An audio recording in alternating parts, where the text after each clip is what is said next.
नमस्कार दोस्तों, हमारे YouTube चैनल एग्जाम लर्नर में आपका स्वागत है। दोस्तों, इस वीडियो में हम लोग देखेंगे भारत के गवर्नर जनरल एवं उनसे जुड़े महत्वपूर्ण तथ्य। यहाँ से हमेशा सभी परीक्षाओं में प्रश्न पूछे जाते हैं, तो ये आपके बीईओ एग्जाम यानी कि खंड शिक्षा अधिकारी परीक्षा के लिए महत्वपूर्ण है। यहाँ से प्रश्न आपको देखने को मिल सकता है। तो दोस्तों, वीडियो को लाइक शेयर कर दीजिएगा और चैनल पर पहली बार आए तो चैनल को सब्सक्राइब करके साथ में बेल आइकन को प्रेस कर लीजिएगा, जिससे आने वाले अगले वीडियो का नोटिफिकेशन आपको पहले मिल जाए। और इसका PDF आपको हमारे टेलीग्राम चैनल पर मिल जाएगा। नीचे डिस्क्रिप्शन में टेलीग्राम का लिंक दे दिया गया है, आप वहाँ से ज्वाइन करके PDF डाउनलोड कर सकते हैं। तो चलिए शुरू करते हैं। तो आप देख सकते हैं जो वायसराय तथा उनसे संबंधित महत्वपूर्ण तथ्य। तो सबसे पहले जो है वायसराय दिया गया है, उसके बाद संबंधित तथ्य यानी कि उनसे जुड़े महत्वपूर्ण तथ्य। तो पहले जो है लॉर्ड कॉर्नवालिस, जिसका शासनकाल रहा 1786 से 1793 ईस्वी तक। इसके समय में जो है तृतीय आंग्ल मैसूर युद्ध हुआ था और अस्थायी बंदोबस्त जो कि 1793 में हुआ था, यह लॉर्ड कॉर्नवालिस के शासनकाल में हुआ था। और कर तथा न्याय प्रशासन का पृथक्करण किया गया था। भारतीय सिविल सेवा या लोक सेवा का सृजन जो है यह कॉर्नवालिस के शासनकाल में ही किया गया था। और न्यायिक संगठन की स्थापना जो है लॉर्ड कॉर्नवालिस के शासनकाल में हुआ था। तो इतने महत्वपूर्ण तथ्य जो है लॉर्ड कॉर्नवालिस के शासनकाल में हुए थे। कौन कौन से? तो तृतीय आंग्ल मैसूर युद्ध हुआ था और अस्थायी बंदोबस्त 1793 में, और कर तथा न्याय प्रशासन का पृथक्करण, भारतीय सिविल सेवा या लोक सेवा का सृजन और न्यायिक संगठन की स्थापना। तो इतने जो है संबंधित तथ्य जो है लॉर्ड कॉर्नवालिस से जुड़ा हुआ है, याद रखिएगा, पूछा जा सकता है। उसके बाद अगला है आपका लॉर्ड वेलेजली के समय में इसका शासनकाल रहा है 1798 से लेकर 1805 ईस्वी तक। इसके समय में जो है सहायक संधि प्रणाली का प्रयोग किया गया था। और चतुर्थ आंग्ल मैसूर युद्ध जो कि 1799 में हुआ था, लॉर्ड वेलेजली के समय यानी कि शासनकाल में हुआ था। तो जो है लॉर्ड वेलेजली के शासनकाल में दो महत्वपूर्ण तथ्य हुआ, सहायक संधि प्रणाली का प्रयोग किया गया और चतुर्थ आंग्ल मैसूर युद्ध जो कि 1799 में हुआ था, यह भी वेलेजली के समय में हुआ था। उसके बाद अगला आपका लॉर्ड हेस्टिंग्स। तो इसका शासनकाल जो रहा है 1813 से लेकर 1823 ईस्वी तक। तृतीय आंग्ल मराठा युद्ध हुआ था लॉर्ड हेस्टिंग्स के समय में 1817 से 18 ईस्वी तक। और आंग्ल नेपाल युद्ध जो कि 1814 से 16 के बीच हुआ था, तो यह आपका लॉर्ड हेस्टिंग्स के समय में हुआ था। तो दो युद्ध हुआ था आपका, कौन कौन सा? तो तृतीय आंग्ल मराठा युद्ध हेस्टिंग्स के समय हुआ था और आंग्ल नेपाल युद्ध यह भी हेस्टिंग्स के समय में हुआ था। उसके बाद अगला आपका विलियम बेंटिक 1828 से लेके 1835 ईस्वी तक इसका शासनकाल रहा। सती प्रथा पर पाबंदी जो है 1829 में विलियम बेंटिक के समय में ही लगाया गया था। तो ये जो है महत्वपूर्ण है, याद रखिएगा, विलियम बेंटिक के समय में ही सती प्रथा पर पाबंदी लगाई गई थी 1829 ईस्वी में। नेक्स्ट आपका लॉर्ड एलनबरो जो कि शासनकाल रहा है 1842 से 1844 ईस्वी। सिंध का अंग्रेजी राज्य में विलय किया गया था एलनबरो के समय में ही 1843 ईस्वी में।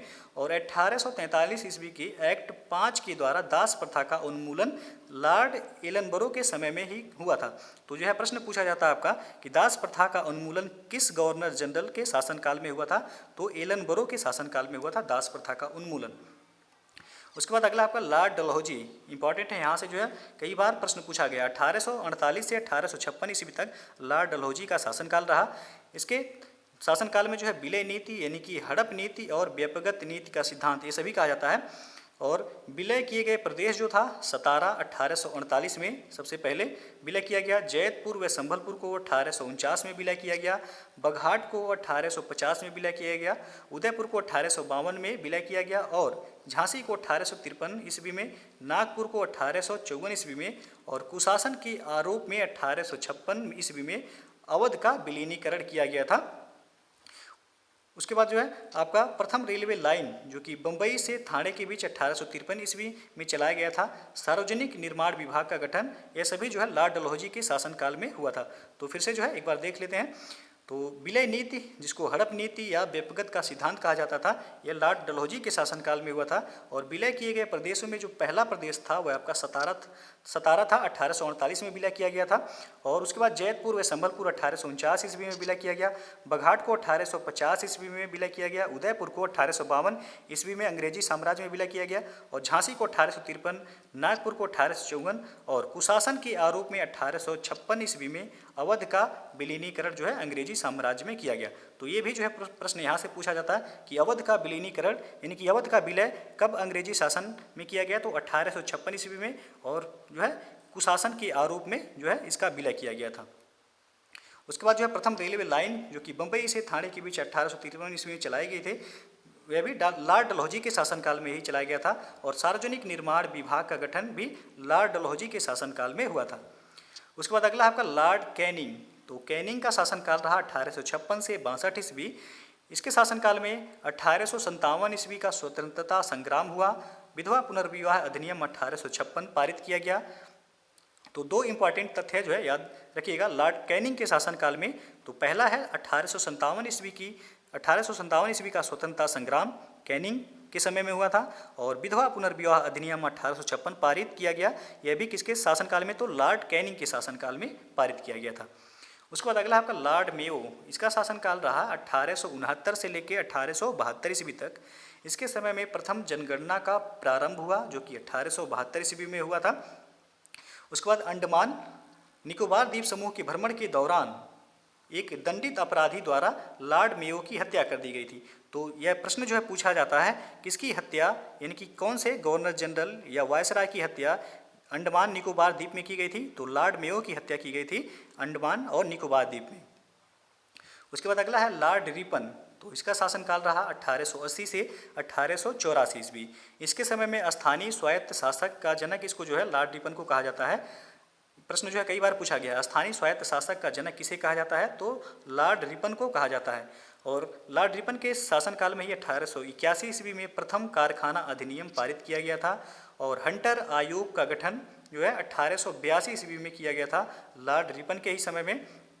उसके बाद जो है आपका सिविल सेवा में प्रवेश की आयु को 19 वर्ष से बढ़ाकर 21 वर्ष कर दिया गया था। किसके शासनकाल में? तो रिपन के शासनकाल में ही किया गया था। उसके बाद जो है लॉर्ड रिपन के शासनकाल में ही 1881 से जो है नियमित जनगणना भी शुरू किया गया था। तो ये इतने फैक्ट जो है लॉर्ड रिपन के शासनकाल से जुड़े हुए हैं। उसके बाद अगला आपका लॉर्ड कर्जन। इसका शासनकाल रहा 1899 से 1905 ईस्वी। तो कर्जन के समय में ही 1905 ईस्वी में बंगाल का विभाजन किया गया था। उसके बाद फूट डालो व राज करो की नीति कर्जन ने ही अपनाई थी। तो प्रश्न जो है पूछा जाता है कि बंगाल विभाजन किसके शासनकाल में हुआ था? तो लॉर्ड कर्जन के शासनकाल में हुआ था 1905 ईस्वी में। नेक्स्ट है आपका लॉर्ड मिंटो द्वितीय। 1905 से 1910 ईस्वी तक जो है इसका शासनकाल रहा। इसके समय में 1909 ईस्वी में पृथक निर्वाचन मंडल मुसलमानों के लिए जो है लागू किया गया था। तो याद रखिएगा लॉर्ड मिंटो के समय में ही जो है मार्ले मिंटो अधिनियम आया था 1909 का, जिसमें पृथक निर्वाचन मंडल मुसलमानों के लिए पारित किया गया था। अगला है आपका लॉर्ड चेम्सफोर्ड। इसका शासनकाल रहा 1916 से 1921 ईस्वी। लॉर्ड चेम्सफोर्ड के समय में ही रॉलेट एक्ट 1919 में पारित किया गया था। कांग्रेस का लखनऊ अधिवेशन 1916 में जो है लॉर्ड चेम्सफोर्ड के ही शासनकाल में हुआ था। तो रॉलेट एक्ट याद रखिएगा चेम्सफोर्ड के समय में ही पारित किया गया। कांग्रेस का लखनऊ अधिवेशन 1916 जो है यह भी लॉर्ड चेम्सफोर्ड के ही समय में हुआ था। नेक्स्ट आपका लॉर्ड लिनलिथगो। इसका शासनकाल रहा 1936 से 1943 ईस्वी। इसके समय में चुनावों में कांग्रेस ने 11 में से 6 प्रांतों में सरकार बनाई थी और कांग्रेस का हरिपुरा व त्रिपुरा अधिवेशन जो है इसी के समय में हुआ था, यानी कि लिनलिथगो के समय में हुआ था।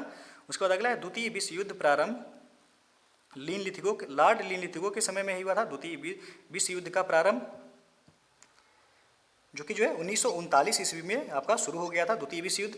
उसके बाद अगला है आपका 1940 ईस्वी में विंस्टन चर्चिल ब्रिटेन के प्रधानमंत्री जो है बने। किसके समय में? तो इस लॉर्ड लिनलिथगो के समय में ही जो है 1940 ईस्वी में विंस्टन चर्चिल ब्रिटेन के प्रधानमंत्री बने थे।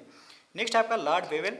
1943 से 1947 तक इसका शासनकाल रहा। वेवेल के समय में ही शिमला सम्मेलन 25 जून 1945 को आयोजित किया गया था और 1945 ईस्वी में ब्रिटेन में लेबर सरकार सत्ता में प्रधानमंत्री क्लेमेंट एटली बने।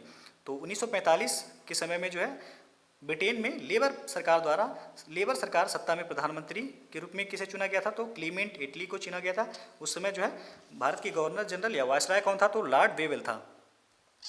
उसके बाद जो है आपका 1946 ईस्वी में कैबिनेट मिशन का गठन किया गया था वेवेल के समय में ही और मुस्लिम लीग द्वारा 16 अगस्त 1946 को सीधी कार्यवाही दिवस, जिसको प्रत्यक्ष कार्यवाही दिवस यानी और डायरेक्ट एक्शन डे कहा जाता है, वेवेल के समय में ही जो है मनाया गया था। और 9 दिसंबर 1946 ईस्वी को संविधान सभा की पहली बैठक हुई थी। किसके समय में? वेवेल के समय में ही हुई थी संविधान सभा की पहली बैठक 9 दिसंबर 1946 ईस्वी को। तो दोस्तों जो है ये था आपका विभिन्न गवर्नर जनरल एवं वायसराय से जुड़े महत्वपूर्ण तथ्य, जहां से जो है आपका परीक्षा में प्रश्न पूछा जाता है। तो दोस्तों यदि वीडियो पसंद आया हो तो लाइक शेयर कर दीजिएगा, और चैनल को अभी तक आप सब्सक्राइब नहीं किए हैं तो चैनल को सब्सक्राइब करके साथ में बेल आइकन को प्रेस कर लीजिएगा, जिससे आने वाले अगले वीडियो का नोटिफिकेशन आपको पहले मिल जाए। तो वीडियो को पूरा देखने के लिए बहुत बहुत धन्यवाद।